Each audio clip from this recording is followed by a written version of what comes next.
ये सब चीज़ों का आपको समझना बहुत ज़रूरी है। अब मैं एक और बात आपको बताऊँ कि आपको क्या सब्सक्राइब करना चाहिए। जैसे आप इंस्टा और फेसबुक पे हो, तो मैं ये नहीं बोलूँगा कि आप हट जाओ। अभी के टाइम में तो पॉसिबल भी नहीं है। लेकिन एक बात मैं ज़रूर बोलूँगा कि आपके जो कंटेंट सिलेक्शन होने चाहिए इंस्टा या फेसबुक पे, वो साइंस रिलेटेड होना चाहिए, आपके करियर ओरिएंटेड होना चाहिए, ना कि कुछ आलतू-फालतू बकवास होनी चाहिए। दूसरी चीज़ हो गई। तीसरा जो इम्पोर्टेंट है कि आज के टाइम में अगर थोड़ा भी कोई ऐसा आपको लगता है कि आप बीमार हो रहे हो या कुछ हो रहा है, it creates a lot of negativity to everyone. ऐसे टाइम में मैंने इसलिए बोला कि आपको योगा ज़रूर करना चाहिए। Yoga is very much important. Yoga नहीं कर सकते तो एटलीस्ट मेडिटेशन कर लो। मेडिटेशन में हमेशा अपने आप को अच्छा फ़ील कराओ, यू आर द बेस्ट। और सच में हर बच्चा अपने आप में स्पेशल होता है। और मैं हमेशा हर पेरेंट्स को बोलता हूँ कि आपको शायद याद, आप अपने कभी भी सीनियर से पूछना कि पता है बच्चे जब बोलते हैं ना, मतलब जैसे मेरे क्लासेस में कभी भी पीटीएम होता है, ठीक है? तो बच्चे बोलते हैं ना कि मेरे पेरेंट को विकास सर से मिला, लाइक मुझसे ही मिला। Only the reason behind that, मतलब मेरा कभी भी, हम कभी भी इस तरह से काम नहीं करते हैं। विद दैट मेरी पूरी टीम नहीं काम करती है। ज़्यादातर जो पेरेंट ओरिएंटेशन होता है वो मैं ही लेता हूँ। तो हम कभी भी ऐसे काम नहीं करते हैं कि हाँ मैंने ब्लेम जो है बच्चे पे निकाल दिया, बच्चे ने, मॉम डैड ने वो बच्चे पे निकाल लिया। तो ये हमारे यहाँ कल्चर नहीं है। कुछ दिन बाद आप रियलाइज करोगे कि हम आपसे काफ़ी, मतलब बहुत बार तो ऐसा होता है कि बच्चे अपने घर पे प्रॉब्लम नहीं बताते, आगे हमें बताते हैं। तो ये एक अच्छी चीज़ है, वो रिलेशन हम बना के रखना चाहते हैं, क्योंकि हम ये सोचते हैं कि हर बच्चा जो है अपने आप में एक स्पेशल है। और आपकी जो मुस्कुराहट होती है वो बहुत कुछ हमें देकर जाती है। सो ये बहुत इंपॉर्टेंट होता है। तो चलिए, क्या बोलते हो, एक योगा सेशन रखोगे? एक योगा सेशन फेसबुक पे कर दो तुम लोग के लिए? बोलो हाँ तो कर देता हूँ, उसमें क्या है। बोलो, योगा सेशन चाहिए तुम लोगों को तो बोलो। एक फेसबुक पे होता है ना, फेसबुक लाइव जाते हैं। मैं तो ये फेसबुक इंस्टा यूज नहीं करता, मैं बहुत पहले यूज करता था। तो फिर आप बोलोगे तो मैं एक अच्छा सा योगा सेशन आप लोग के लिए रख सकता हूँ, रिगार्डिंग मेडिटेशन एंड ऑल। चलिए कोई बात नहीं। बच्चे सोचते हैं कि पता नहीं सर क्या बोल रहे हैं, ये फिजिक्स के लेक्चर में योगा पढ़ाना है, एक फिजिक्स का टीचर योगा कैसे? कौन kids, it's not like this. It's a complete logic and science. It's complete logic and science. Okay, let it be. आपको नहीं पढ़ना है कोई बात नहीं। आपको नहीं सीखना है कोई बात नहीं। बस आप अपने हेल्थ का ख्याल रखिए, अच्छे से खाया कीजिए, घर पे भी खाते समय ध्यान रखिए कि आलतू फालतू आप नहीं खा रहे हैं।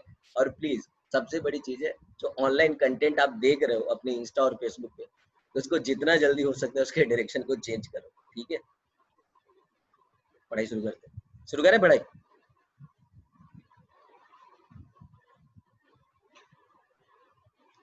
ओके चैम्प्स, लास्ट लेक्चर क्या होमवर्क दिया था? किसी ने पूछा कि सर होमवर्क दिया था?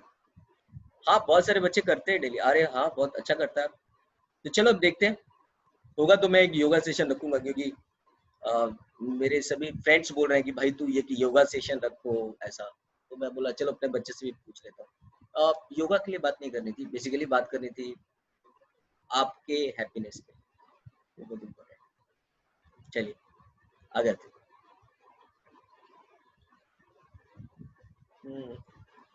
अच्छा बताओ, कल हो लास्ट लेक्चर में होमवर्क क्या दिया था, मेरे को बताओगे जरा? होमवर्क क्या दिया था लास्ट लेक्चर में? काफी दिन हो गए मतलब। होमवर्क तो ऐसे मैं रैंडम दे देता हूँ, मतलब क्या दिया था होमवर्क? Any idea? क्या दिया था होमवर्क बताओ? सर्कल की इक्वेशन दिए थे भाई, वो तो हो गया था ना, सर्कल की इक्वेशन तो हो गए थे ना अपने को। बच्चा सर्कल की इक्वेशन तो कर दिए थे ना हमने, ठीक है? अच्छा ये वाला होमवर्क दिया था, इसमें तो बहुत सारे बच्चों ने उसी वक्त सॉल्व कर लिया था। 2x² 2x² plus 3y² minus Y minus √5। इसके होमवर्क आपका सोल्यूशन चाहिए आपको? इसके सोल्यूशन चाहिए आपको? मैं एक काम करता हूँ, ओके, सोल्यूशन चाहिए आपको, ठीक है? नहीं सर सॉल्व कर लिया हूँ। एक काम करता हूँ, मैं सॉल्यूशन लिख के भेज दूंगा आपको। अरे यार बहुत इजी है, आप इग्नोर भी कर दोगे तो चलेगा, नो नो इशू। चलो आज कुछ थोड़ा पढ़ लेते हैं नया। सर्कल हमारा खत्म हो गया, ठीक है? और सर्कल पे मैंने आपको एप्लीकेशन ही बताया था कि एक पर्सन है जो मूव कर रहा है। तो आज हम एक नया टॉपिक पढ़ने वाले हैं, और उस टॉपिक का नाम है, क्या है उस टॉपिक का नाम? उस टॉपिक का नाम है parabola.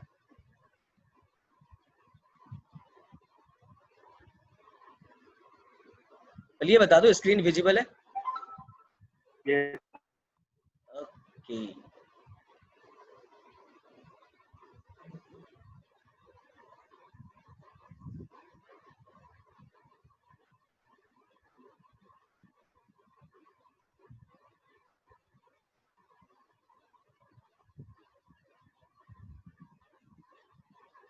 Okay champs, we'll start with new things.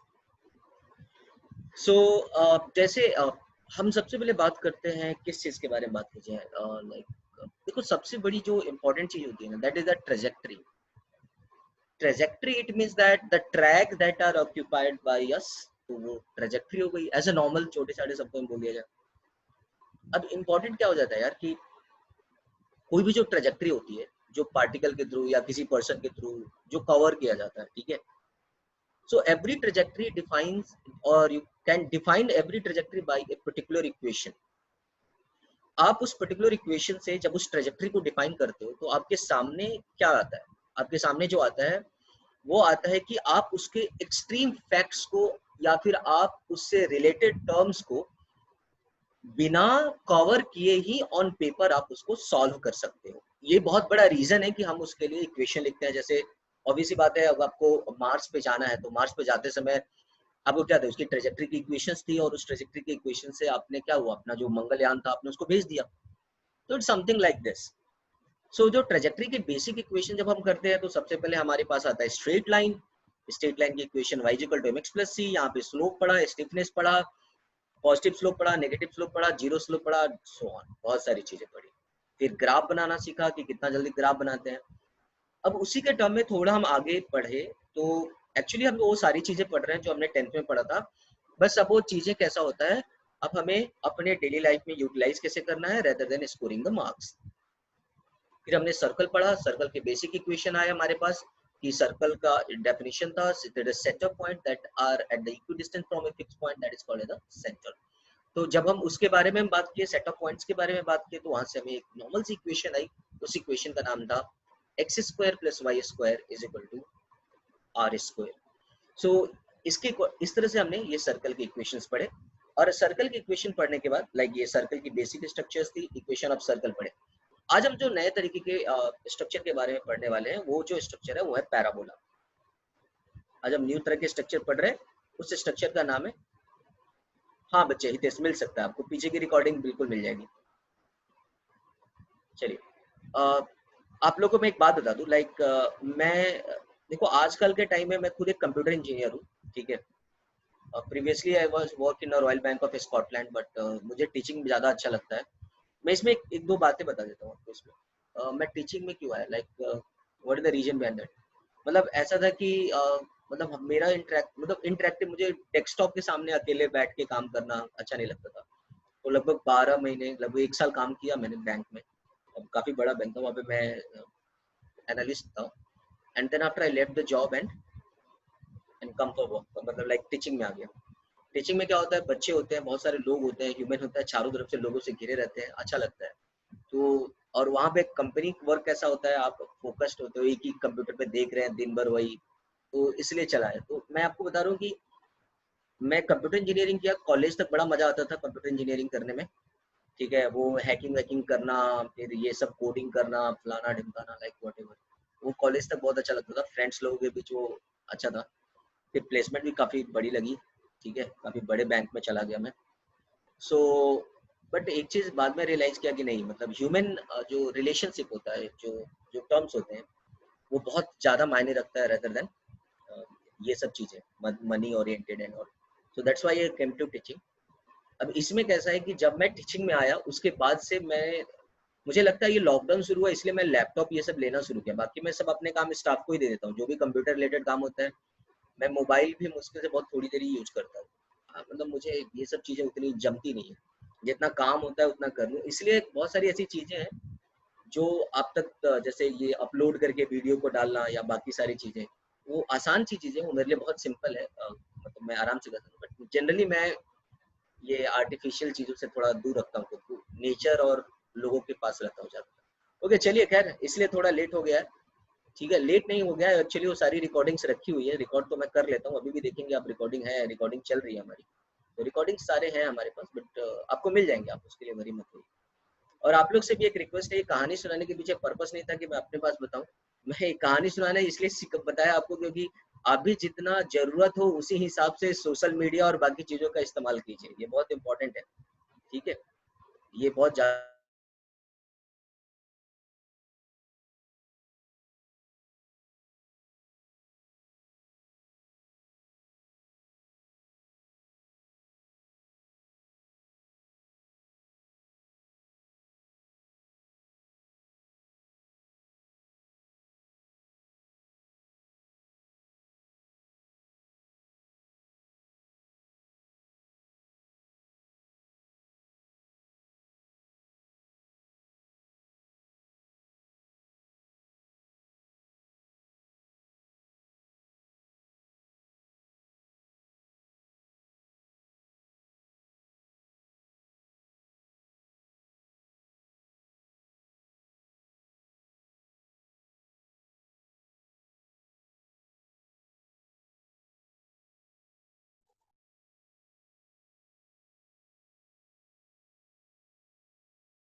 Okay champs, चलो स्टार्ट करते हैं आज का लेक्चर हम।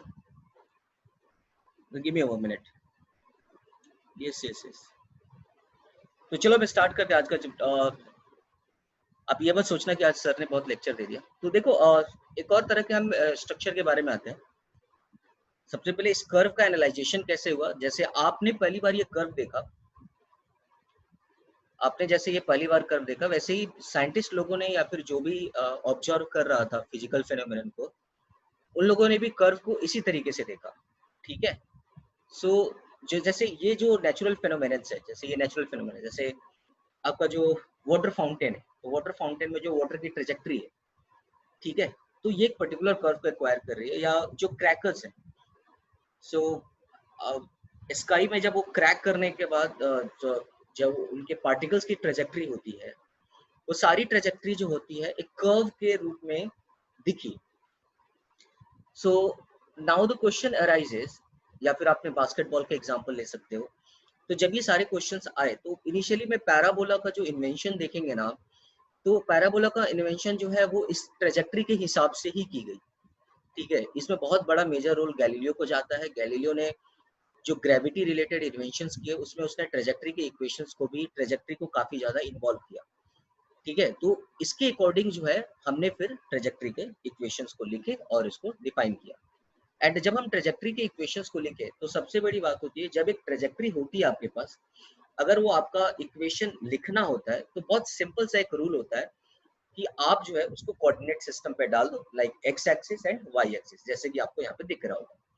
एंड जब आप उसको कोऑर्डिनेट सिस्टम पे डालते हो, तो फिर आपके पास दो टर्म आता है, एक्स एंड वाई। एक्स आपको पता है इनपुट होता है, और वाई जो होता है आपका रेस्पेक्टिव आउटपुट होता है। तो ये इनपुट और आउटपुट के अकॉर्डिंग आप कर्व के इक्वेशन को लिखते हो। ठीक है, और फिर उस कर्व के जो डिफरेंट प्रॉपर्टीज है या बिहेवियर्स है, आप उसकी स्टडी करते हो, और फिर उसके बाद एक रिमार्क बनता है जो हम आगे पढ़ने वाले हैं। तो चलिए हम पैराबोलिक इक्वेशन को शुरू करने वाले हैं। आज हम देखने वाले हैं कि parabola, how to create the parabola, what is the equation of a parabola, and how it is going to be utilised for the general purpose in physics. तो ये इसके बारे में हम आते हैं पढ़ने की, पैराबोला क्या होता है। तो लेट्स डू समथिंग। सबसे पहले हम एक इक्वेशंस के बारे में बात करते हैं, कि हम एक इक्वेशन के लिए बात करते हैं। तो चलो हम सबसे पहले देखते हैं कि पैराबोला को समझने के लिए कुछ हम बेसिक इक्वेशंस पढ़ते हैं। ठीक है, अब आपके सामने ये जो बेसिक इक्वेशंस, बेसिक जो एप्लीकेशन है वो आपको दिखाई दे रहा है। जैसे आपने ये वाला गेम खेला होगा जो थ्रो करने वाला, वो कौन सा गेम था यार, angry bird, right? Angry bird था ना ये? मैं तो कभी खेला नहीं हूँ, लेकिन ऐसा जानता हूँ कि एंग्री बर्ड है। एंड फिर आपका ये जो जैसे आप किसी एयरक्राफ्ट के थ्रू किसी बॉम्ब को ड्रॉप कर रहे हो या फुट पैकेट ड्रॉप कर रहे हो तो उसकी ट्रेजेक्ट्री कैसे इक्वेशन लिखेंगे एंड ऑल। तो ये सारे जो है, जो यहाँ पर जो ये जो दो टर्म्स यहाँ पे लिखे हुए हैं वो हमारे डेली प्रैक्टिकल पर्पस वाले टर्म्स है, ठीक है। बट इसको दिमाग में रखते हुए कि इसकी ट्रेजेक्ट्री ऐसे दिख रही थी, ठीक है, इसकी ट्रेजेक्ट्री ऐसे दिख रही थी लाइक दिस, ये ऐसे आके इस पे हिट किया या फिर ये ऐसे आके यहाँ पे फॉल करा है एंड ऑल। तो इसके बारे में हम देखने के पहले हम एक नॉर्मल सा एक इक्वेशन देखते हैं और उसके ग्राफ को स्केच करने की कोशिश करते हैं। सपोज हमारे पास एक इक्वेशन है, बहुत सिंपल सा इक्वेशन है, y is equal to x square. So suppose we have equation and I will say you कि इसका ग्राफ ड्रॉ करो। ग्राफ ड्रॉ करने का वो बचपन वाला मेथड, बहुत सिंपल सा मेथड। आप ये बोलोगे कि सर बहुत सिंपल है, एक तरफ इनपुट डालो एक तरफ आउटपुट डालो और फिर निकाल लो। तो इनपुट के लिए हम यहाँ पे x रख लेते हैं, यहाँ पर y ले लेते हैं और x और y हमने ले लिया। इनपुट के लिए सबसे पहले यहाँ पे -2 ले लो, तो यहाँ पर आ जाएगा 4, यहाँ पे -1 ले लो। यहाँ पे आउटपुट डालोगे ना y इज इक्वल टू -1, तो -1 के स्क्वायर जो होता है 1 होता है। यहाँ 0 ले लो तो 0 आ जाएगा, 1 ले लो तो 1 आ गया, 2 ले लिया मैंने तो 4 आ गया। So it's like this, is it okay? And then उसके बाद जो है हमारे पास बहुत सिंपल सा तरीका होता है कि ठीक है सर आपने इतनी सारी चीजें बता दी तो अब इनपुट आउटपुट हमारे पास आ गया। तो एक बहुत आसान सा तरीका क्या होता है, आसान सा तरीका ये होता है कि मैंने x axis and y axis ऐसे नोट डाउन कर लिया। तो जब x axis and y axis आपने नोट डाउन किया तो वहाँ पे एक और अच्छी बात क्या आती है, आपने यहाँ पे बोलोगे सर ये ओरिजिन हुआ, बिल्कुल सही है, एक्स हुआ, this becomes x dash, this becomes y, this becomes y dash. No issue with this,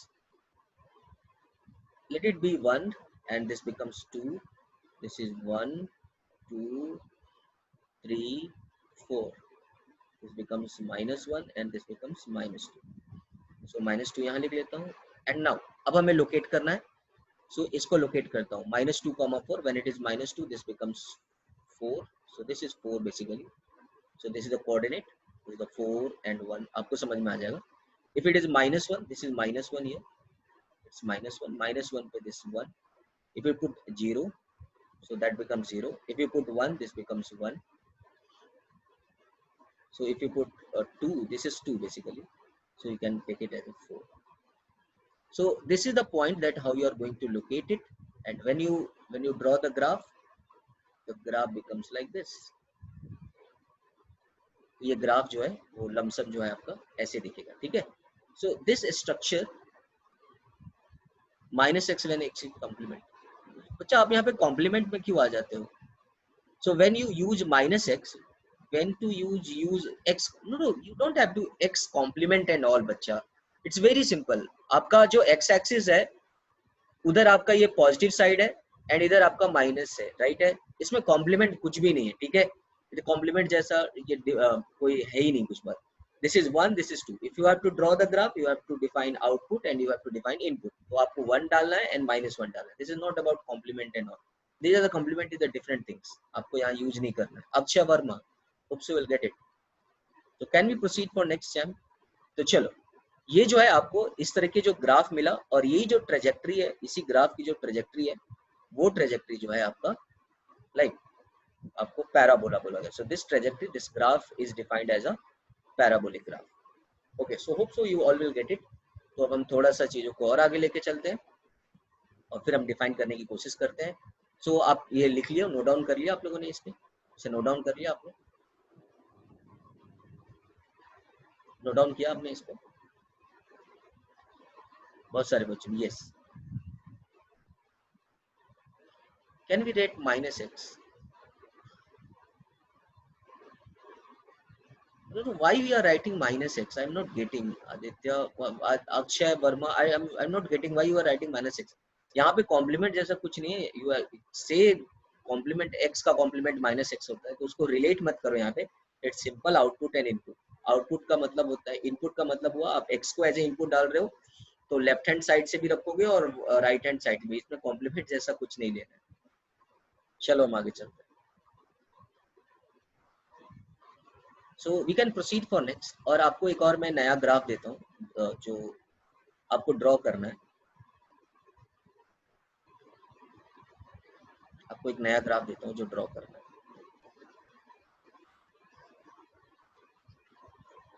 सो नया ग्राफ जो है, आप ये देख रहे हो, आप ये ग्राफ इसलिए पढ़ रहे हो बिकॉज आपको ये देखना है कि जो ट्रेजेक्ट्री होती है वो ट्रेजेक्ट्री कैसे डिफाइन होता है एंड ऑल।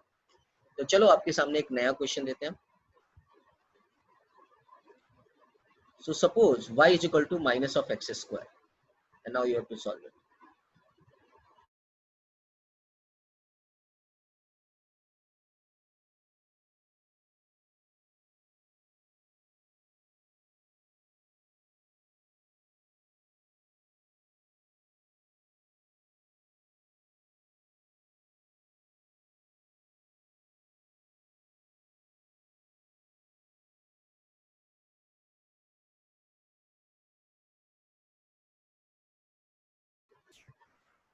So आपने इसको ड्रॉ करा अपने ग्राफ, मैंने 2 मिनट का टाइम दिया था आपको।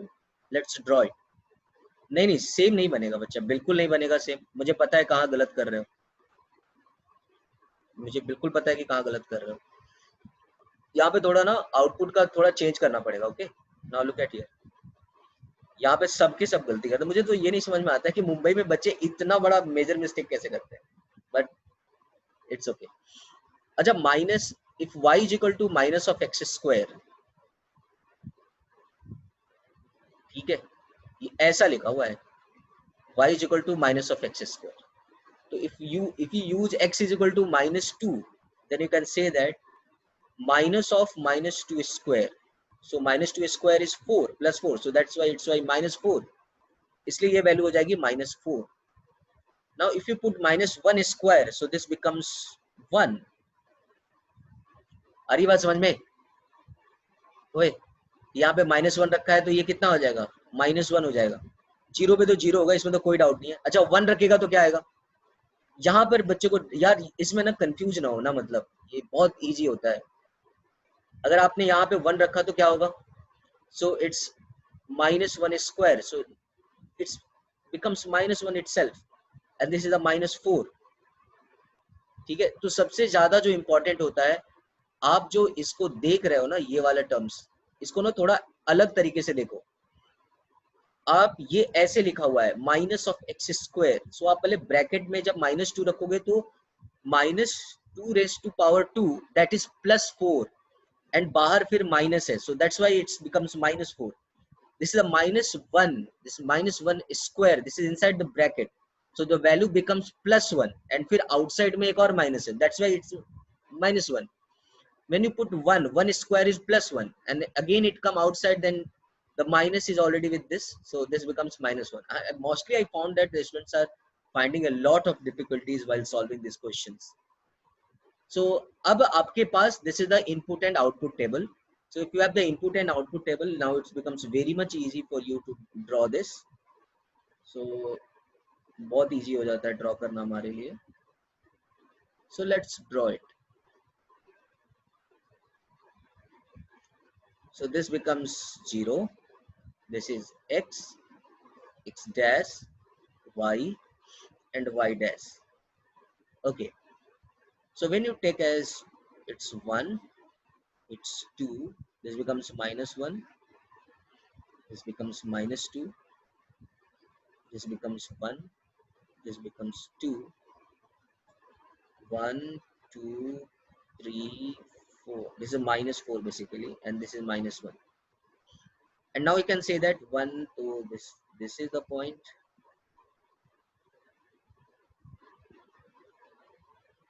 So like this. Yeah, like this. तो ये रहा आपके पास graph. So this is the downward parabola. मिला आपको ग्राफ ऐसा? This is the downward parabola. Hope so you all will get it. A horizontal, क्या बच्चा Aditya, all are negative. Horizontal parabola नहीं होता है. This is the downward parabola. Okay, okay champ. चलो, so this is the downward parabola. So यहाँ पर मैं दो बातें दिमाग में रखने के लिए बोलूंगा. अब जरा देखो, अब मैं इसको थोड़ा सा प्रैक्टिकल बनाने की कोशिश करता हूँ. सपोज यहाँ पर मेरे स्मार्ट से बच्चे ने क्या किया कि एक बॉल को थ्रो किया, ठीक है, और थ्रो करने के बाद ये जो बॉल की ट्रेजेक्ट्री है वो कुछ ऐसे जा रही है। ऐसा हो सकता है ना? देखो ये होता है कि नहीं होता है हम बाद में बात करेंगे। और ये जो बॉल की ट्रेजेक्ट्री है वो किसी रीजन से वो जाके ऐसे गिर गई है, ठीक है, तो हो गया ना। इसने जो बॉल फेंका है उसकी इक्वेशन ऐसा हो सकता है y equal to minus of x square हो फिजिक्स में, ठीक है। और हम ये पता कर सकते हैं कि अरे हाँ ये इनपुट और आउटपुट जो दिया हुआ है उस हिसाब से हमें क्या करना है। आप ये जो एक और काम यहाँ पे कर सकते हो, आप बड़े आराम से आप कोऑर्डिनेट सिस्टम को आप अपने हिसाब से भी चेंज कर सकते हो। जैसे कि सपोज मैंने ये एक्स एक्सिस और वाई एक्सिस यहाँ नहीं डालकर, ये वाला पार्ट पे मैं नहीं डालकर, ऐसा भी हो सकता है, ये पॉसिबिलिटी आ सकती है कि मैं एक्स एक्सिस और वाई एक्सिस यहाँ भी डाल दूँ, ये भी पॉसिबिलिटी है, ठीक है। तो दिख रहा है ये पैराबोला जैसा कुछ स्ट्रक्चर बन गया। देखो ये किस कंडीशन में क्या होगा कैसा होगा मुझे नहीं पता, मैं इसके बारे में हम बाद में बात करेंगे। बस हम ये बताने की कोशिश कर रहे हैं, ये बताने की मैं कोशिश कर रहे हैं कि आपको इसका यूटिलाइज आने वाले टाइम में कैसे करना है। तो उम्मीद करता हूँ आपको ये बात समझ में आ गई होगी कि ये जो टर्म आप पढ़ रहे हैं वो क्यों पढ़ रहे हैं। हाँ, इतना कुछ समझने के साथ साथ एक और बात जो आपको अपने दिमाग में रखना है, क्या दिमाग में रखना है जरा देख लेते हैं। आपको मैं दो ग्राफ देता हूँ, ठीक है, और आप दोनों ग्राफ को चेक करना है कि कैसा होगा। पहला जो ग्राफ दे रहा हूं मैं that is the y is equal to 2x square, ये पहला ग्राफ है। और दूसरा ग्राफ जो मैं आपको दे रहा हूँ y is equal to minus of 2x square. ये दो ग्राफ में आपको ड्रॉ करने हैं। उम्मीद करूं आप ड्रॉ कर रहे हो, कर लूं उम्मीद, बोलो बोलो, कर लूं? चलो भाई, शरीफ हो अच्छे बच्चे हो तो उम्मीद करता हूँ कि कर ही रहे होगे। ये ले ले भाई, इनपुट आउटपुट दे देता हूँ यहाँ पे मैं, कितना सारा इनपुट आउटपुट। ये हो गया इनपुट x, ये हो गया आउटपुट, यहाँ पे रख ले -2, तो कितना हो जाएगा, ये हो जाएगा 8, ये रख लो 1 -1, ये -1 रखने पे कितना आएगा 2, 0 पे 0, फिर 1 रखोगे तो आएगा 2, फिर 2 रखोगे तो आ जाएगा 8। ये रहा ग्राफ अपने पास। तो जब आप इस ग्राफ को ड्रॉ करोगे, मैं लमसम ड्रॉ कर देता हूँ, ठीक है। यहाँ पे लमसम ही ड्रॉ करना होता है, यहाँ पे ग्राफ पेपर नहीं चाहिए जैसे 10th में चाहिए होता है, वैसा ग्राफ पेपर नहीं चाहिए होता है अपने लोग को। तो जब ये ग्राफ ड्रॉ करोगे तो it will be like this, ठीक है, it will be like this. इसका ग्राफ ड्रॉ करो, इसका ग्राफ ड्रॉ करोगे तो जब इसका ग्राफ आप ड्रॉ करने वाले हो तो ये कुछ ऐसा होने वाला है। This becomes x, this becomes y.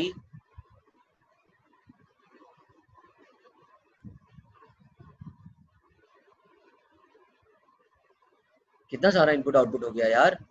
ये रहा -2, ये हो गया -8, ये रहा -1, ये रहा -2, ये रहा 0, तो ले लो 0, क्या जाता है, ये ले लो 1, तो ये ले लो -2, ये ले लो 2, दिस बिकम्स -8। ये सारी चीजें रही, यहाँ लिखना चाहते हो तो लिख लो x x dash y y dash and so on. यहाँ पे ग्राफ ड्रॉ कर लेते हैं।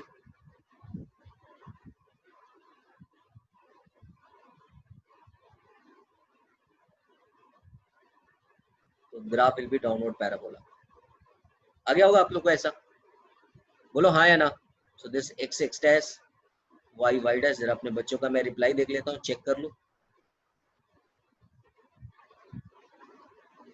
यस, किसी को कोई डाउट है तो पूछ ले यार, ड्रॉ कर रहे हैं। यस यस, मैं भी वेट करता हूँ। First one is upward, second is the downward parabola. बिल्कुल बिल्कुल बिल्कुल, गुड गाइस, बढ़िया है, बहुत बढ़िया, नो डाउट्स। अच्छा, आपने एक बात नोटिस किया क्या, किया होगा कुछ, जैसे तुम्हारे पास एक इक्वेशन था y is equal to x square, या फिर तुम्हारे पास जो इक्वेशन था y is equal to x square, यहाँ पे ऑब्वियस सी बात है यहाँ पे कुछ नहीं लिखा हुआ है तो +1 तो बट ऑब्वियस होता ही है। इसमें आप देखो यहाँ पर +2 है, यहाँ पर एक्स स्क्वायर का जो मल्टीप्लायर है, यहाँ पे गौर करो जरा, एक्स स्क्वायर का जो मल्टीप्लायर है वो मल्टीप्लायर अब अभी आप इनपुट और आउटपुट से देख रहे हो ये पॉजिटिव है, एक्स स्क्वायर का मल्टीप्लायर पॉजिटिव है, तो एक्स स्क्वायर का मल्टीप्लायर पॉजिटिव है तो ग्राफ हमारा अपवर्ड पैराबोला होगा। I am repeating, x square, the multiplier of x square is positive, that's why the graph is upward parabola. Again I am repeating, the multiplier of x square is positive, so that's why the graph is upward parabola. आप यहाँ पे शायद notice नहीं किया होगा आपने, y is equal to minus of x square अगर मैंने लिखा है तो यहाँ पर -1 बट ऑब्वियस आ गया, होता ही है -1 तो सोच ही सकते हो। सो व्हेन यू फाइंड, जब आप इसको देखोगे तो आपको क्या दिखेगा, जब आप इसको देखोगे कि ये जो -x² का जो मल्टीप्लायर है, the multiplier of x² is negative, तो जब ये नेगेटिव हो रहा है तो ग्राफ जो हो रहा है वो हमारा डाउनवर्ड पैराबोला हो रहा है, this is the downward parabola. ये थोड़ा आपको दिमाग में रखना है, when the multiplier of x² is positive then this is the upward parabola, when the multiplier of x² is negative, so this is the downward parabola. So रहेगा दिमाग में, हाँ नेगेटिव आने पे पैराबोला चेंज हो जाता है, मतलब जो अपवर्ड होता है वो डाउनवर्ड हो जाता है।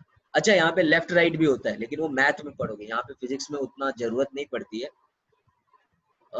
हाँ आएगा ना बच्चा, can, yes yes we can say that, बिल्कुल बिल्कुल। तो चलो आदित्य ने लिखा है, आदित्य वर्मा नहीं, आदित्य, ओनली आदित्य। तो आदित्य ने जो लिखा है मैं देखता हूँ क्या लिखा है, तो आप इसको ऐसे कर सकते हो, बिल्कुल सही आदित्य। चलो मैं आपके इस बात को अच्छे से लिख देता हूँ, y is equal to ax², ये ऐसा हो गया हमारे पास, ठीक है। अब ये a की जो वैल्यू है,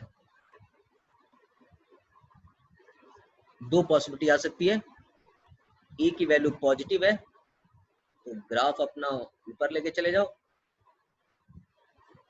और a की वैल्यू नेगेटिव है, ग्राफ नीचे लेकर आ जाओ, दैट्स ऑल अबाउट, क्लियर। चले आगे, तो चलो कुछ और ग्राफ देखते हैं जरा, जरूरी नहीं है कि क्या है आपका ऐसा।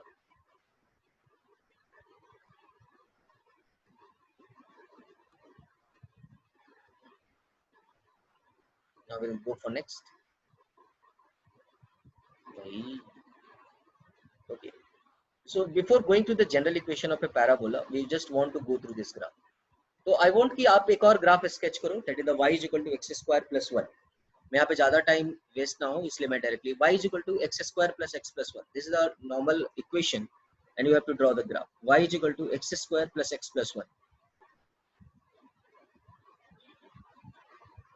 y is equal to x² plus x plus 1. आपको इसका ग्राफ ड्रॉ करना है।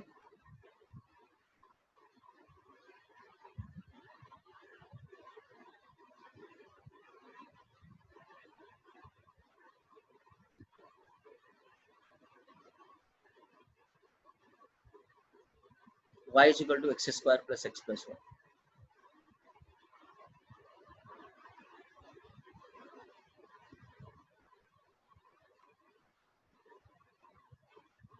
चलो ग्राफ आपने देखा होगा, आपने ड्रॉ तो किया ही होगा। So will go for next, y is equal to x² plus x plus 1. तो आप बहुत ही सिंपल है, पहले आप इनपुट और आउटपुट रखा आपने, इनपुट और आउटपुट रखने में आपने क्या किया, तो मैं सारे ग्राफ यहाँ पे रख ही देता हूँ, मैं आपके सामने हो गया ये graph. So now look at here, जब आप इसको ध्यान से देखोगे इनपुट और आउटपुट के लिए, राइट बच्चा, तो क्या दिख रहा है, when you put output input as a -2 you will get 3. So आप इसमें वैल्यू पुट करोगे ना -2, तो y की वैल्यू यहाँ पर कितनी आ जाएगी, 3 आ जाएगी, so you will get it like this. तो when you put that is the -2 will get at 3, तो दिस पॉइंट, फिर आप रखोगे -1 तो वैल्यू 1 आ जाएगी, इसमें वैल्यू रख के तो देखो, फिर ये वैल्यू आ जाएगी 1, तो ये वाली पॉइंट आ गई। कैन यू पुट 0, तो जब आप x की वैल्यू 0 रखोगे तो y की वैल्यू यहाँ पर 1 आ जाएगी, फिर ये 1 आया तो फिर यहाँ पे 3 आ जाएगा, सो लाइक दिस, फिर आप 2 रखोगे तो ये 4 आ जाएगा, and finally you will get the graph like this. तो ये आपके पास एक पैराबोला आ गया, जो आप इनपुट और आउटपुट के अकॉर्डिंग आपने ड्रॉ किया। उम्मीद करता हूं कि आप लोगों को ये ग्राफ समझ में आया होगा। कुछ नहीं करना है, इनपुट और आउटपुट रखना है। बच्चा एक्सक्यू right now we are studying about bacha x square only, right? So we are not talking about x cube. So if it is x cube, then the property won't be guaranteed. Yes, yes, it will change. It will change. For now we are talking about only x square. We are not talking about x cube. Okay, champ? Akshay Verma. Okay. So we'll think about only x cube, x square. We'll think about only x square here. तो अभी आपने देखा कि जो आपने equation दे रखा है, आपने जो इक्वेशन दे रखा है उस इक्वेशन के अकॉर्डिंग जो ग्राफ जो आपको दिख रहा है, so this is a graph that you have to draw. And आप फाइनली ये देखोगे, आप फाइनली ये देखने वाले हो कि y equal to x square plus x plus 1 का जो ग्राफ होता है ये ऐसा दिखता है। ठीक है, बाद में ये ग्राफ आपको 5 सेकंड में ड्रॉ करना सिखा दूंगा, don't worry about that. 5 second maximum, थोड़ा कैलकुलेशन फास्ट है तो 5 सेकंड लगेंगे, बट मैं आपको पहले इनिशियली बहुत ही बेसिक प्रोसेस से सिखाना चाहता हूँ कि पहले आप बेसिक चीजों को सीख लो, then we come to know and study in details. तो चलो हम आगे चलते हैं, एक दूसरा ग्राफ ले लेते हैं। So draw this graph please, y is equal to, बस ये बाकी ग्राफ में आपको होमवर्क में दूंगा, पहले आप ये ग्राफ ड्रॉ करो। y is equal to minus of x square plus x plus 1। Draw this graph please, I am giving you some time.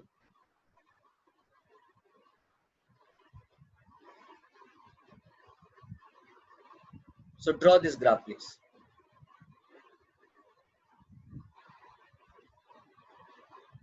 Draw this graph please. Graph को ड्रॉ करेंगे हम।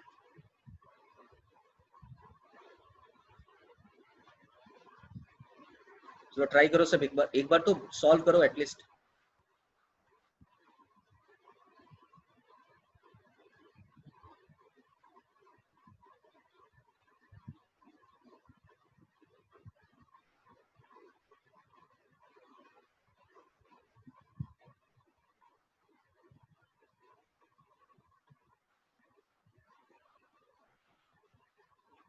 Nupur, there is a lot more easier way. Nupur, इसका easier वे बहुत easy है, ठीक है, input और output के अलावा बहुत इजी होता है, but right now I don't want to, अभी डायरेक्टली मैं उसको नहीं सिखा रहा हूँ बिकॉज वो दोनों आना चाहिए आपको। Within 5 second you are able to draw it Nupur, so you don't have to think about that. 5 second लगता है इस ग्राफ को ड्रॉ करने में, once you come to know about the reality. So but basics are very important. So now look at here, so when you put input and output the graph will be downward, so like this. So but obvious, आप input and output आपको plot करना है। जब आप input and output डालोगे, when you put input as -2 you'll get -5, so this is a -2 and -5, the point belongs here. When you put -1 you will get -1, the point belongs here. When you get 0 this becomes 1, and now it will be like this. So the graph will be the downward parabola. So you will notice that यहाँ पर minus x square plus x जो कि minus of x square है, multiplier of x square is negative, so graph is downward parabola. In the previous question the multiplier of x square is positive, that's why it is a upward parabola. So hope so you all will get it, what is the meaning of downward parabola and what is the meaning of upward parabola. So जब multiplier होता है x square का positive तो upward parabola, जब multiplier होता है x square का negative, so now it becomes the downward parabola. Okay, so we move for next and let's go with some imaginary facts. So you have to draw this graph y is equal to, आप इसको homework में ले लेंगे जरा। वो first homework is y is equal to x square plus x. You have to draw the graph, right? The first homework is y, draw the graph for y is equal to x square plus x. इसका graph draw करना है, okay, input output में। Draw the graph for y is equal to 2x square plus 2x plus 2. ये homework है आपका, y is equal to 2x square plus 2x plus 2, क्योंकि हर graph को मैं यहाँ पे डिफाइन नहीं कर सकता because we have some limitations and all. So the question is y is equal to y is equal to 2x square plus 2x plus 2, ये graph आपको ड्रॉ करना है, राइट। सो ये ग्राफ ड्रॉ करना है, y is equal to minus of 2x square plus x plus 1। ये सारे graph बहुत ही फ्रीक्वेंट होने चाहिए आपके पास, तो आप एक बार इनपुट आउटपुट से ड्रॉ कर लो। y is equal to minus 2x square plus x plus 5, इसका ग्राफ आपको ड्रॉ करने हैं इनपुट एंड आउटपुट से, ओके, ताकि आपके दिमाग में क्लियर पिक्चर रहे कि हाँ मैंने कैसे करा है बेसिक्स को। जैसे मैंने आपको स्ट्रेट लाइन जब पढ़ाया था तो पूरा इनपुट और आउटपुट से पढ़ाया था, तो ये ग्राफ रहा आपका। सो नाउ बट अभी के टाइम में आप जब सारे टर्म्स को आपने नोटिस करा होगा, ठीक है, अब मैं इसको अपने तरीके से पढ़ाता हूँ, ठीक है। अभी के टाइम में आपने जब इनको नोटिस करा होगा तो आपको क्या दिखा नोटिस करते समय?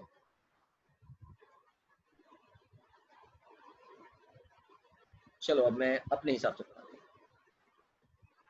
ये तो पीपीटी पे था जो कि बेसिक अंडरस्टैंडिंग के लिए था, अब हम पढ़ेंगे अपने तरीके से। तो चलिए देखते हैं अपने तरीके से क्या होता है। अभी आपने जो देखा वो ये देखा कि जो भी ग्राफ एक्स स्क्वायर वाले टर्म्स के साथ इन्वॉल्व था उसका ग्राफ जो पैराबोलिक था, ओके। मैं यहाँ पर एक इक्वेशन देता हूँ आपको, और वो इक्वेशन है y is equal to x square plus b x plus c. ये इक्वेशन मुझे लगता है सबने देखा होगा। किसने किसने देखा है ये इक्वेशन? कब देखा बता दो मेरे को, कब देखा ये इक्वेशन? 10th में देखा? कहाँ देखा? 10th। Yes, this is a general form of a quadratic equation. बिल्कुल सही, बिल्कुल सही जवाब आप लोग का। ये है आपका क्वाड्रेटिक इक्वेशन जो आपके 10th के टीचर ने पढ़ाया था। अब हमारा टारगेट है कि 10th के टीचर ने जो हमारा रूट्स निकालने सिखाए, जनरल इक्वेशन सिखाए, एक्चुअली वो पैराबोलिक इक्वेशन होते थे ग्राफ में।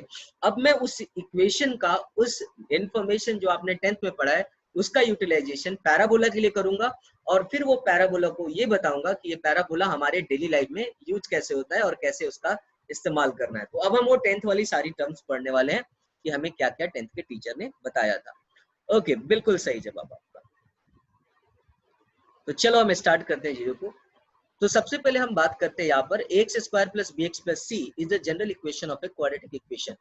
Why is the general equation of quadratic equation? Because the maximum power of x is 2. The maximum power of x is 2. When the maximum power of x is 2, it becomes the quadratic equation. When the maximum power of, तो इसका मतलब है कि किसी भी equation को अगर quadratic होना है, किसी भी इक्वेशन को अगर क्वाड्रेटिक होना है तो यहाँ पे दो कंडीशंस होने चाहिए। So max power of x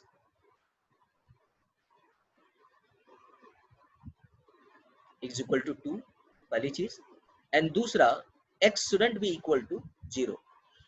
x कभी भी 0 नहीं होना चाहिए। तो सपोज अगर x 0 हो गया तो क्या हो गया? सपोज यहाँ पर x 0 हो गया तो क्या हो गया?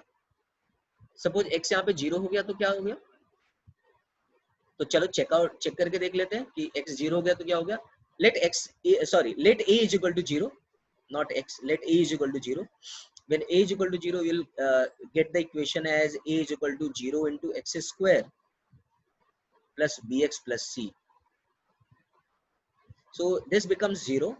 So that's why this is the bx plus c. So it not be a quadratic equation. This becomes a straight line. So when a is equal to 0, yes, very good. It is Akshay. Everyone told that it's a straight line. Exactly. To become a quadratic, so maximum power of x should be 2. Maximum power of x should be 2 and a shouldn't be equal to 0.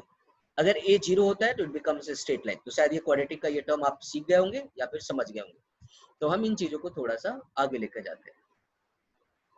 तो चलो अब देखते हैं, और फिर हम quadratic से graph बनाना सिखाएंगे, और वो 10th की वो सारी चीजें जो आपने दिमाग में रखी है उसको हम यूटिलाइज करेंगे। तो लेट्स गो विद दिस, और कुछ इंटरेस्टिंग फैक्ट्स पढ़ते हैं इसमें। तो चलो आपके टीचर ने आपको क्या बताया था वो देख लेते हैं। हमारे 10th के टीचर ने हमारे 10th के टीचर ने हमें बताया था कि बच्चा यहाँ पर, ओके चैम्प, जरा अपने ऑडियो मैनेज कर लेंगे प्लीज, थैंक यू। अच्छा, हमारे टीचर ने 10th के टीचर ने बताया था कि there are 2 roots for this equation. मतलब two roots, what is the meaning of roots? So roots are defined, roots कब डिफाइंड होता है? रूट्स आर डिफाइंड कब डिफाइंड होता है? When y is equal to 0, when y is equal to 0। तो basically root का वो मतलब होता है, रूट का मतलब होता है, रूट का मतलब होता है the value of x, so या फिर at the point where y is equal to 0, मतलब वो पॉइंट क्या होगा जहाँ पे y की वैल्यू क्या हो जाएगी? 0 होगी। So the value of roots का मतलब ये, दो रूट जो होते हैं वो यही बताते हैं कि जहाँ पे y की वैल्यू क्या हो जाए? 0 हो जाए। इसलिए जब आप क्वाड्रेटिक इक्वेशन लिखते थे, जब आप क्वाड्रेटिक इक्वेशन लिखते थे तो आपको लिखने का तरीका क्या होता था? क्वाड्रेटिक इक्वेशन लिखते समय आप लिखते थे x square plus b x plus c is equal to 0। याद करो, आपने ऐसे ही लिखा होगा, ठीक है? तो जब आप ये लिख रहे थे y is equal to x square plus b x plus c is equal to 0, और फिर यहाँ से आप दो रूट निकालते थे, एक रूट आता था अल्फा और दूसरा रूट आता था बीटा, ठीक है? तो अल्फा की वैल्यू आपने क्या निकाली थी? Minus b plus root under, या फिर पहले माइनस लेना चाहते हो तो माइनस ही ले लो, ऐसा कोई दिक्कत नहीं है। कहीं कहीं इसमें थोड़ा प्रॉब्लम है। B square minus 4ac by 2a, और बीटा की वैल्यू आप लिखते थे minus b plus root under b square minus 4ac by 2a. So this is something given as the two roots of a quadratic equation. This is the alpha and beta. तो alpha और beta के जो दो root होते हैं, now we come to know about the roots. So this is the minus b square minus 4ac by 2a. So ये एक root हो गया और ये दूसरा रूट हो गया। तो यहाँ पर आपका this is a, b and c. So you come to know about these things. तो आपको समझ में आ गया होगा, ठीक है? तो आप नोट डाउन करना चाहते हैं तो आप इसको लिख लें ताकि मैं इसको ग्राफ में आगे इंप्लीमेंट करना सिखाऊं आपको। चलो, तो चलो आपने जो 10th में पढ़ा है उसके एक नॉर्मल से इक्वेशन को देख लेते हैं और एग्जामिन करते हैं कि हमने जो लिखा है वो क्या क्या है और कैसे हमें बताया गया है। So now look at here. तो पहले मैं एक नॉर्मल सा क्वेश्चन देता हूं आपको मैं।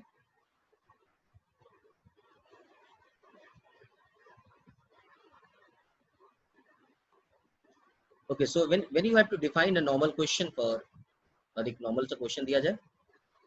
क्वेश्चन है आपका लाइक एक्स स्क्वायर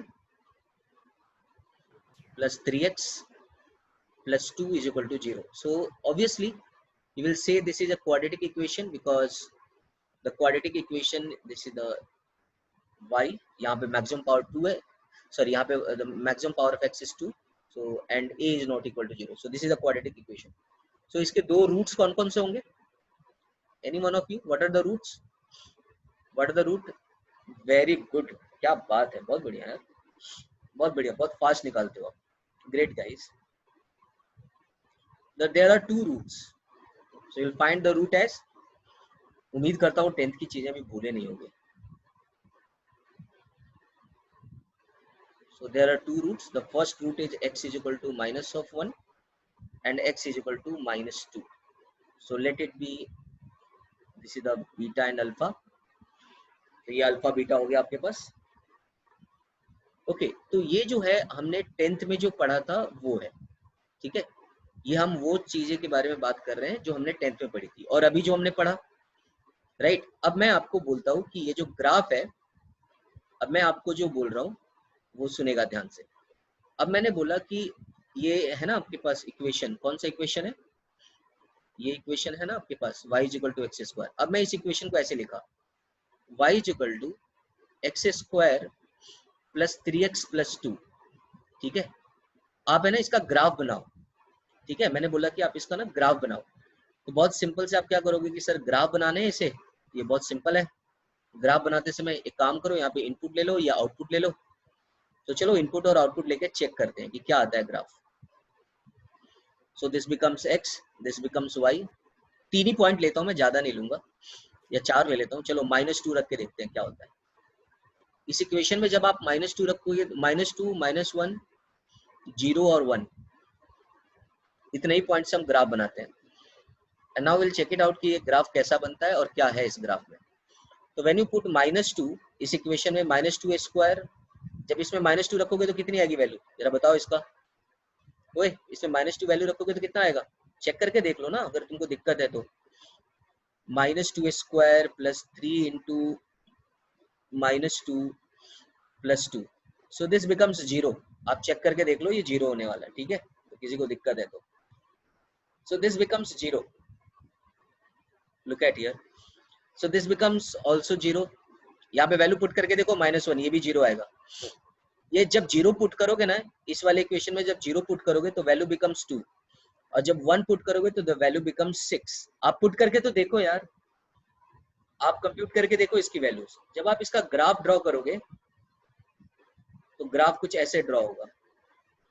ये ग्राफ ड्रॉ करने के लिए मैंने आपको बताया भी है, ठीक है, इनपुट और आउटपुट के हिसाब से।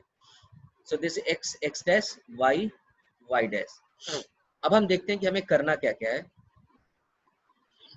जब x की वैल्यू -1 है तो ये y की वैल्यू 0 है, मतलब यहाँ पे y की वैल्यू 0 है। जब x की वैल्यू -2 है तो भी y की वैल्यू 0 है, सुन, ठीक है। जब x की वैल्यू 0 है तो y की वैल्यू 2 है, और जब x की वैल्यू 1 है तो ये 6 है। तो ग्राफ जब आप इसका ड्रॉ करोगे तो ये ग्राफ आपको ऐसे आएगा, लाइक दिस। जब आप इसका ग्राफ ड्रॉ करोगे तो ये ग्राफ ऐसे आएगा। तो आपने जो पढ़ा था ये ग्राफ आपको ऐसे आएगा। लुक एट दिस ग्राफ, ठीक है। आपने ये देखा कि ये जो ग्राफ में ये दो ऐसे पॉइंट हैं जहां पे x को इंटरसेप्ट किए जा रहे हैं, ये पॉइंट है और ये पॉइंट है। इस दोनों पॉइंट पे y कोऑर्डिनेट के हिसाब से यहाँ पे अच्छा इस पॉइंट का कोऑर्डिनेट लिखोगे तो क्या होगा, जरा इस पॉइंट का कोऑर्डिनेट निकालना सिखाया था, जरा इस पॉइंट का कोऑर्डिनेट लिख के बताओ तो मेरे को, कोई है जो इस पॉइंट का कोऑर्डिनेट लिखने के लिए रेडी है? -1, 0। इस पॉइंट का कोऑर्डिनेट लिखो तो जरा, क्या है तुम्हारा? -2, 0। कोऑर्डिनेट लिखने आता है ना आप लोग को? जरा इस -1, 0 एंड -2, 0 पे जरा ध्यान से देखो तो जरा क्या लिखा हुआ है। यहाँ पर y दोनों की 0 है, तो y जब 0 वैल्यू पुट करे थे तो ही तो, देखो यहाँ पे y है ना, ये y जब 0 पुट करा था तो भी तो 2 रूट आया था अल्फा और बीटा, जिसको तुमने क्या निकाला था, इक्वेशन से निकाला था। अब आप इस रूट को, लुक एट हियर चैम्प, जरा ध्यान देंगे, अब जरा ध्यान देने की कोशिश करो। अगर मैं आपको इस इक्वेशन में ए बी सी की वैल्यू निकालने के लिए बोलूं तो ए बी सी की वैल्यू क्या होगी? इस इक्वेशन में ए की वैल्यू क्या होगी? द ए इक्वल टू 1 होगी। इस इक्वेशन में बी की वैल्यू क्या होगी? b is equal to 3। इस इक्वेशन में c की वैल्यू क्या हो जाएगी? c equal to 2। तो आपके पास ये वाली इक्वेशन आ गई, सॉरी ए बी सी की वैल्यू आ गई। अब यहाँ से आपने जो पढ़ा है उस हिसाब से भी रूट निकाल सकते हो, और अल्फा और बीटा का रूट निकालना है तो अल्फा आता है ना आपको, alpha beta is equal to -b plus minus root under b square -4ac/2a। आप वैल्यू चेक करके निकालो, ए बी सी की वैल्यू पुट करके देखो, x की वैल्यू 1 और -2 ही आएगी। जब आपने क्वाड्रेटिक इक्वेशन y, अब ये इनपुट आउटपुट रख के देखो, ये पैराबोला ग्राफ आ गया, ये दो पॉइंट पे इंटरसेप्ट हो रहे हैं, जहां पे इंटरसेप्ट हुआ तो ये वाली जो वैल्यू होगी वो बीटा होगी, और ये वाली जो वैल्यू होगी वो अल्फा होगा। आपको समझ में आ गया होगा, ये वैल्यू अल्फा और ये वैल्यू बीटा, ये वैल्यू अल्फा और ये वैल्यू बीटा। उम्मीद करता हूँ समझ में आया होगा। आपको समझ में आया तो जरा एक बार यस बोल दो, चैट चेक कर लूं मैं, कुछ बच्चों का क्वेश्चन। बिल्कुल x की वैल्यू उसके रूट्स हैं।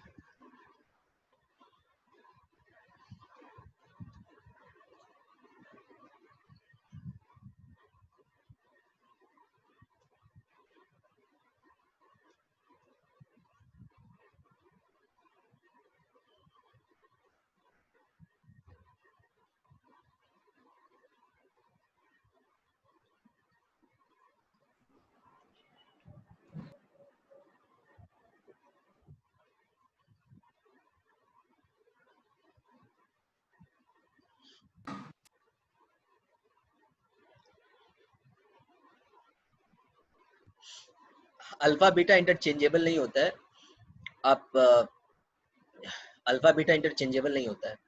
अक्षय वर्मा, मैं 2 मिनट आके आपको इस चीज के बारे में एक्सप्लेन कर देता हूँ। लेफ्ट हैंड साइड देखो, लिखने का तरीका होता है, आप अल्फा, बहुत सारे लोग इसको इग्नोर भी कर देते हैं। तुम चाहे तो इसको कंसीडर कर भी सकते हो, नहीं चाहो तो नहीं भी कर सकते हो, वो उसके लिए क्यों होता है वो बताता हूँ। आप 2 मिनट रुक जाओ, मैं बता देता हूँ आपको।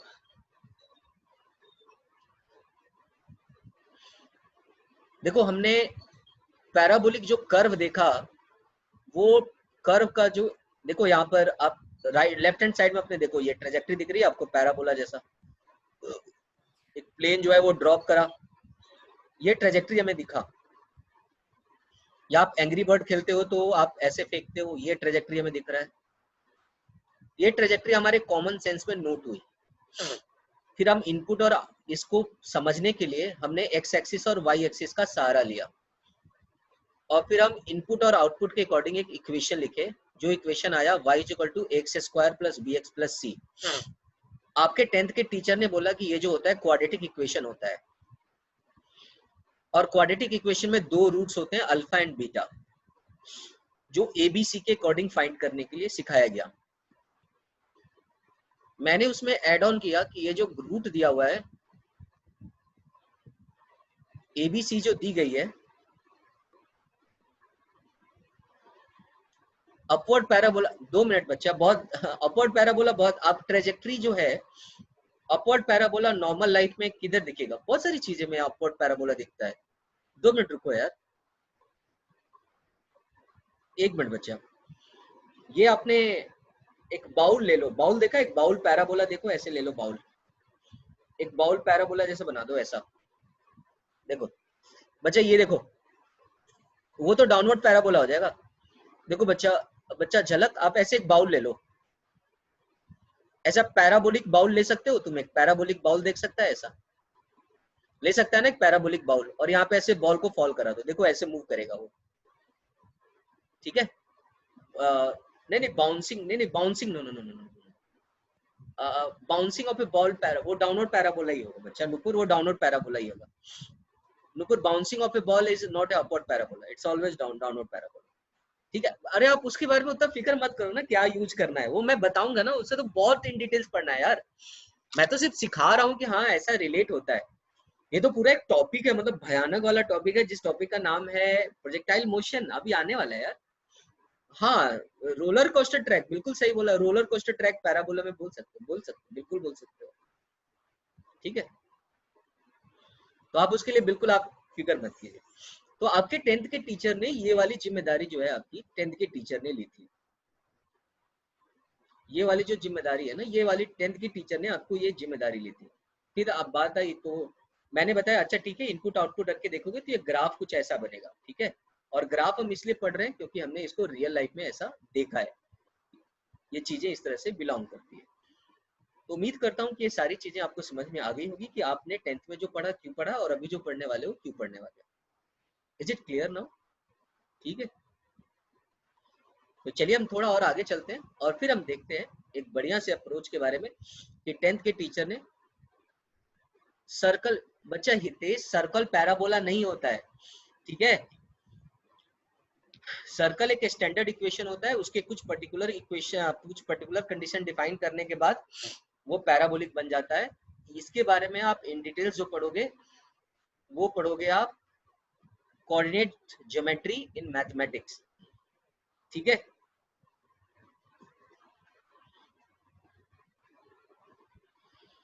तो चलो अब मैं थोड़ी 10th के बारे में बात करता हूँ। 10th में आपके टीचर ने जब क्वाड्रेटिक इक्वेशन पढ़ाया था, ये देखो ये पैराबोला मैं यहाँ पे बना दे रहा हूँ, प्रैक्टिकल यूज क्यों कर रहे हो,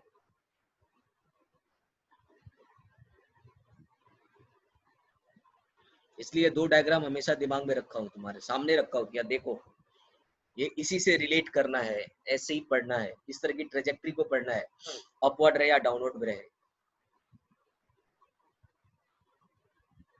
no audio, audio is not clear, am I audible, am I audible, yes yes, thank you. अब हम ना, अभी हम 10th वाले टीचर के बारे में बात करते हैं। 10th के टीचर ने मुझे सिखाया था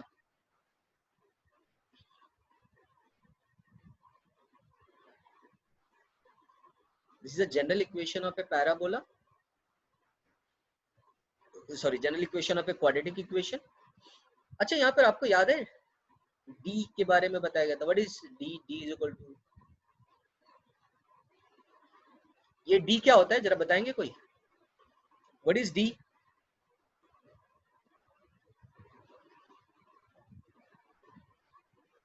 बिल्कुल बच्चा, डिस्क्रिमिनेंट। ओके, डिटरमिनेंट, डिटरमिनेंट नहीं, डिस्क्रिमिनेंट इज द राइट। चलो, डिटरमिनेंट थोड़ा अलग हो जाएगा, discriminant. Okay, so you can say that defines the type of roots exactly। अब आप रूट का इक्वेशन अल्फा लिखते समय you can say that this is the minus b minus of root d upon 2a, and when you write beta is minus b plus of root d by 2a। Akshay Verma, आपके लिए सवाल है, अब ये बताओ alpha और बीटा में बड़ा कौन सा है? अल्फा और बीटा में कौन ग्रेटर है? अक्षय वर्मा बताओ, अल्फा और बीटा में कौन सा ग्रेटर है? बीटा ग्रेटर है, बिल्कुल सही है। आप यहाँ पे ध्यान दोगे तो आपको दिखेगा beta is greater than alpha, ठीक है। इसलिए जब आप ग्राफ बनाते हो ना, जब दो रूट आते हैं, याद करो, तो यहाँ पर जब आप ग्राफ बना रहे होते हो ना ऐसा, तो जब रूट आते हैं ना दो, तो देखो ये ग्राफ में ये x की वैल्यू यहाँ पे अल्फा होगी और ये बीटा होगी। यहाँ ध्यान दो, अल्फा तुम्हारा जो बीटा है वो अल्फा से बड़ा है, समझा? ओके, लेकिन ये राइट साइड की बात है, ये जब x की वैल्यू पॉजिटिव है तब बोला मैंने। अगर मैं नेगेटिव के लिए बोलूं, ये बताओ कि -1 ग्रेटर है या -1 एंड -2 में कौन सा ज्यादा ग्रेटर है? बताओ, -1 एंड -2 में कौन ग्रेटर है?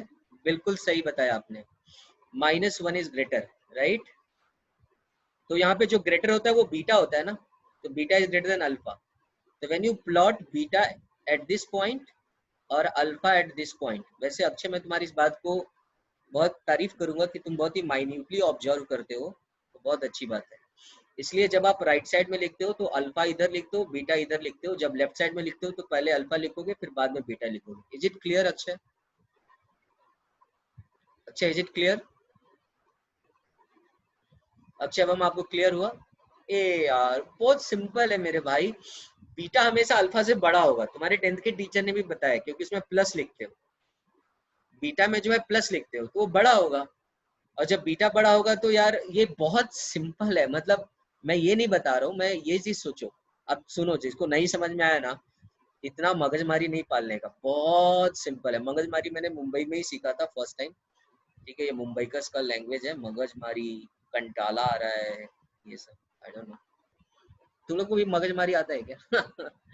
ओके, सो चैम्प देखो यहाँ पे, यहाँ देखेगा, ये देख, यहाँ पर है ना माइनस साइन है, ये देख, और ये प्लस साइन है, तो बीटा ऑब्वियस ही बात है ऐड कर रहे हो तो बीटा बड़ा होगा यार।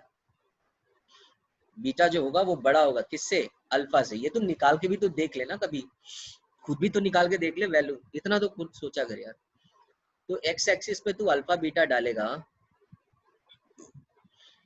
तो जो छोटा होता है वो पहले डालते हैं ना नालायक। 1 और 2 जो है बच्चा, तो 1 में 1 जो है क्या है, स्मॉल है, किससे? 2 से, और ये क्या हो गया, बीटा। अगर कोई दो एग्जाम्पल लिया तो इधर जो स्मॉल होता है उसको पहले रखते हैं, ये बाद में रखते हैं। तो ग्राफ बनाओगे तो ऐसे आएगा, तो जो स्मॉलर होगा वो पहले आएगा। ये तो एक्स पॉजिटिव रहे तब, एक्स जब नेगेटिव रहे तो क्या करना है?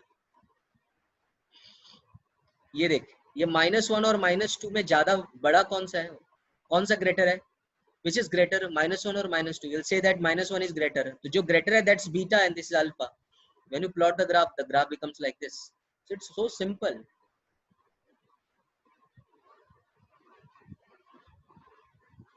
और नो, देखो मैं पहले बता दूं, it not must be,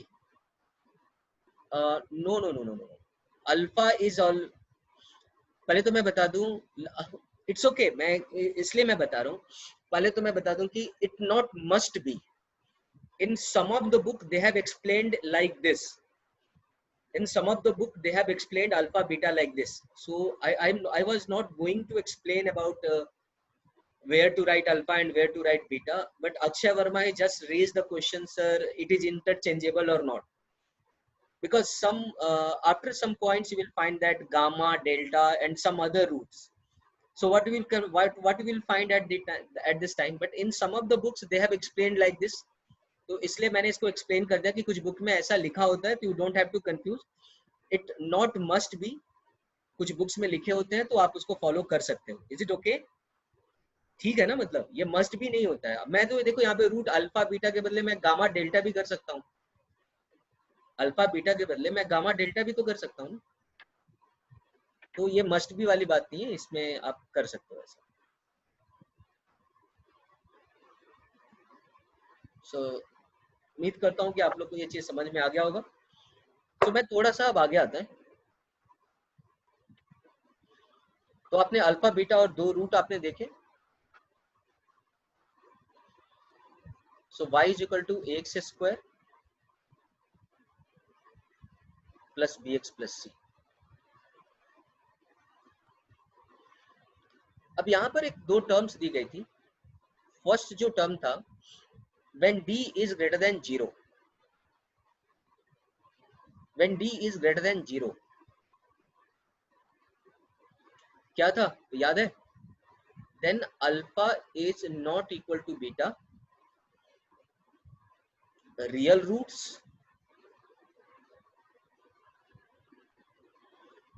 दो चीजें थी. Alpha d is greater than 0, alpha is not equal to beta and the real roots.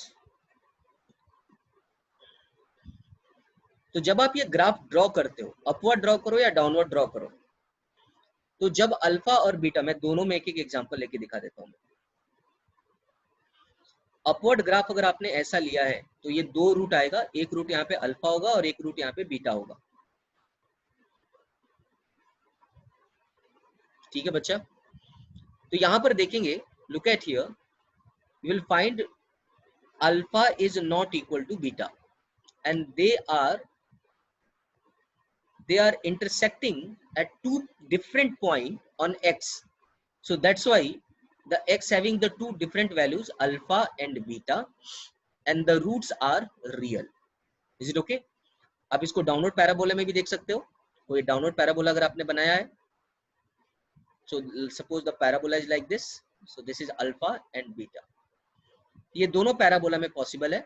आप यहाँ पे देखेंगे अल्फा एंड बीटा दो रूट्स हुए and they are the distinct roots, so that's why alpha and beta are the two distinct roots. so इसलिए ये दो point पे इंटरसेक्ट करते हैं. Is it clear for you? क्या ये क्लियर हुआ आपके लिए? ये कैसे होता है बाद में देखेंगे. They are the real roots, as they are the real roots, so they are intersecting at two different point on the x-axis. They are the real roots, that's why they are intersecting at the two different point on the x-axis. Hope so you will get it right. So this is when d is equal to 0. Is it clear?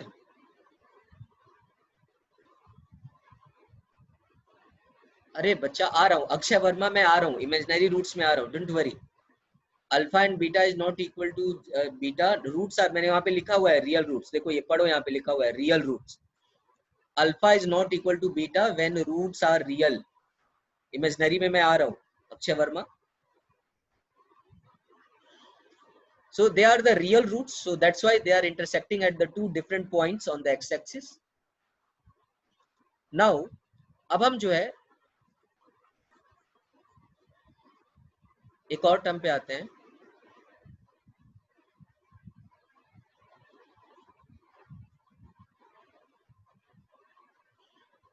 When d is equal to 0, when the d is equal to 0, alpha is equal to beta and the roots are real. तो अगर आप upward parabola बनाओगे So alpha is equal to beta, so that's why it will intersect only at a single point. तो जब single point पे intersect करेगा तो यही अल्फा होगा और यही बीटा भी होगा, ठीक है. It is intersecting or it is touching at only a single point, so that's why it having a single root. एक ही रूट होगा, मतलब इट मींस दैट अल्फा और बीटा दोनों बराबर होंगे, ठीक है. या अपवर्ड पैराबोला में भी हो सकता है, और आप अगर डाउनवर्ड पैराबोला ले सकते हो तो देखो ये एक ही पॉइंट पे इंटरसेक्ट कर रहा है, तो यहाँ पर अल्फा और बीटा जो होगा वो बराबर होगा. तो alpha when b is equal to 0, real root, and real root में जो होता है alpha is equal to beta, real, that's why it is intersecting at x axis, equal roots, real and equal roots, so that's why it is intersecting at only one point on the x axis. It may be upward parabola or the downward parabola. Examples में आते हैं, don't worry about that. मैं सारे examples को details में समझाऊंगा. So आपको ये चीज समझ में आ गया होगा.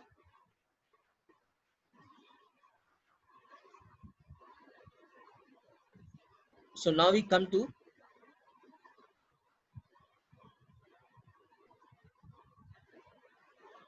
b is less than 0. So imaginary roots.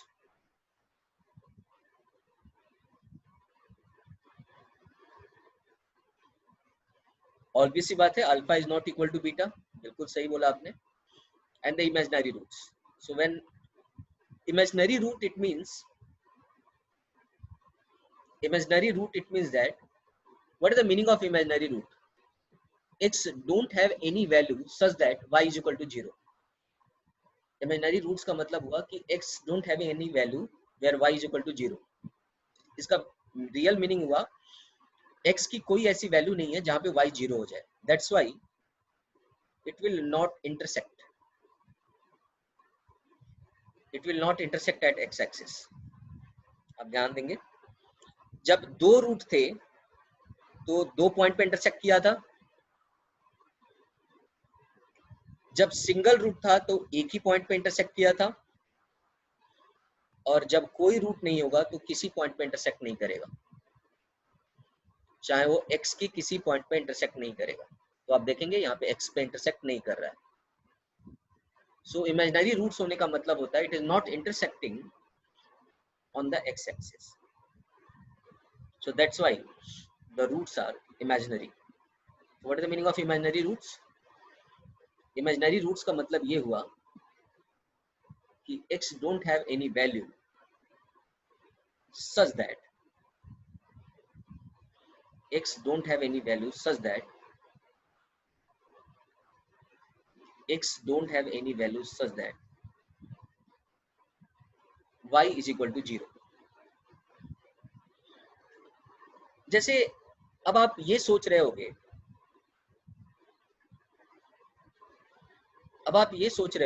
कि आखिर इसका मीनिंग क्या हुआ. मैं एक छोटा सा एग्जांपल लेके चल रहा हूँ, ठीक है, इमेजिनरी रूट्स का. बाद में वो जो होगी वो समझ में आ जाएगा कि मैं ये क्यों लेके चला आपको. सपोज एक स्मॉल एग्जांपल लेके चल रहा हूँ डाउनवर्ड पैराबोला में.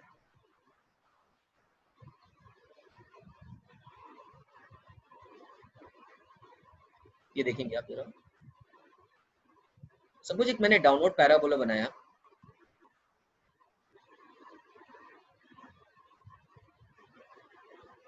ये जस्ट एग्जांपल है, आप इसके बारे में ज्यादा स्तर नहीं कर पाएंगे. ओके, सपोज एक बंदे ने ऐसा थ्रो किया बॉल को, और बॉल को थ्रो करता है तो बॉल जो है ना ऐसे जाके ऐसे निकल जाती है, ठीक है. मतलब बॉल इस हाइट पे आ ही नहीं पाई. एक और पॉसिबिलिटी होती है कि इस हाइट को जस्ट टच करके निकल जाए. एक और पॉसिबिलिटी होती है कि ये ऐसे जाए और यहाँ से दो बार होके ऐसे जाए. तो देखो इस पर्टिकुलर हाइट पे मुझे पहुंचना है, तो ये पॉसिबिलिटी ये बन रही है कि ये जो है वो दो बार ऐसे जाके निकले. ऐसे भी हो सकती है कि जस्ट टच करके निकल जाए, और ऐसा भी हो सकता है कि यहाँ पर पहुंचे ही नहीं. तो इन दोनों कंडीशन को देखो. जब आप किसी बॉल को फेंकते हो तो यहाँ पे दो पॉसिबिलिटी होती है कि इस पॉइंट पे दो बार इंटरसेक्ट करे, तो वहां पे दो रियल रूट्स आएंगे. ऐसा होता है कि जस्ट टच करके आ जाए तो सिंगल रूट आएगा, ऐसा होता है कि टच ही नहीं करे, मतलब एक्स की कोई ऐसी वैल्यू ही नहीं है जहाँ पे उस हाइट पे पहुंची हो, इसलिए उस रूट को बोलेंगे इमेजिनरी। अब आप इसको अपने डेली लाइफ से यूज रिलेट कर पाए क्या? ज्यादा नहीं सोचना, बस ये समझना कि इसका मतलब क्या है। ऐसा भी हो सकता है कि मैं इस हाइट की बात करूं, इस हाइट की बात करूं तो बॉल यहाँ पर गया और एक पहली बार पहुंचा, फिर दूसरी बार पहुंच के फिर निकला, तो यहाँ पे दो रूट्स आ गए क्योंकि दो बार डिफाइन किया है इस हाइट को। ऐसी भी पॉसिबिलिटी होती है कि एक बार जाए और फिर इसको जस्ट टच करके निकले तो एक ही रूट आया, फिर तो alpha is equal to beta. और ऐसा भी हो सकता है यहाँ पहुंचे ही नहीं और डायरेक्टली निकला है। So what is the three? I am not getting what is the three बच्चा, थ्री क्या है इसमें? What is three? Akshay Verma, what is three? तो चलो, so you got the point, you got the point that what I want to say. आपको समझ में आया कि क्या है ये, क्यों हमने ये रूट्स के बारे में पढ़ रहे हैं? Yes yes. तो अब आपको ये physics, no no issue, no issue. अब आपको ये समझ में आना चाहिए कि फिजिक्स जो है कैसे आपके 10th का जो क्वाड्रेटिक इक्वेशन था कैसे वो प्रोजेक्टाइल बनने वाला है, कैसे वो फिजिक्स में यूटिलाइज होने वाला है। ठीक है, जब आप किसी ऑब्जेक्ट को थ्रो करते हो तो उस पर्टिकुलर पॉइंट पे दो बार निकल कर आए, जैसे देखा ना, ये हाइट लिया मैंने, एक बार जाते समय और एक बार फिर आते समय, तो दो रूट आ गए क्योंकि उस हाइट पे दो बार था। तो यही है, इनपुट और आउटपुट में हाइट आ जाएगा। ठीक है, तो क्या इस इनपुट के लिए हाइट होगा क्या? तो आप बोलोगे कि हाँ, इस इनपुट के लिए हाइट दो बार, ये दो बार आ रहा है। तो फिर आप बोलोगे कि नहीं, एक ही बार टच करके आया, या फिर आप बोलोगे नहीं, वहां पे टच ही नहीं कर सकता, नहीं टच कर सकता इसलिए। बहुत सिंपल है यार, मतलब मैं तो क्लियरली, मैं एक नॉर्मल सी बात है, दो जैसे देखो, ये मैंने बोला ना इंटरसेक्ट करना, तो इनपुट और आउटपुट है। तो जब आप किसी ऑब्जेक्ट को आप फेंक रहे हो तो एक बार जाते समय इस हाइट पे है और एक बार फिर आते समय हाइट पे है, तो इस हाइट पे दो बार डिफाइन किया, मतलब इनपुट और आउटपुट में दो ऐसी वैल्यू है जहाँ पे जीरो हो रहा है, इसलिए दो रूट हुए। ऐसा भी हो सकता है जब आप फेंको तो जस्ट टच करे और निकले तो एक ही रूट हो गया, alpha is equal to beta. ऐसा भी हो सकता है कि जब आप फेंको तो उस हाइट पे जा ही नहीं, नीचे आ जाए, आपने पत्थर तो फेंका ही होगा, ठीक है, तो एक ही बार जाके आ जाए, तो इसके कोई रूट नहीं हुए। कोई रूट का मतलब हुआ इमेजिनरी रूट हुआ, मतलब पॉसिबल ही नहीं है, आपने जो फेंका है उस हिसाब से ये हाइट अटेंड ही नहीं कर सकता। So this is something about the imaginary roots. तो hope so you all will get it. उम्मीद करता हूँ आप लोग को समझ में आया होगा।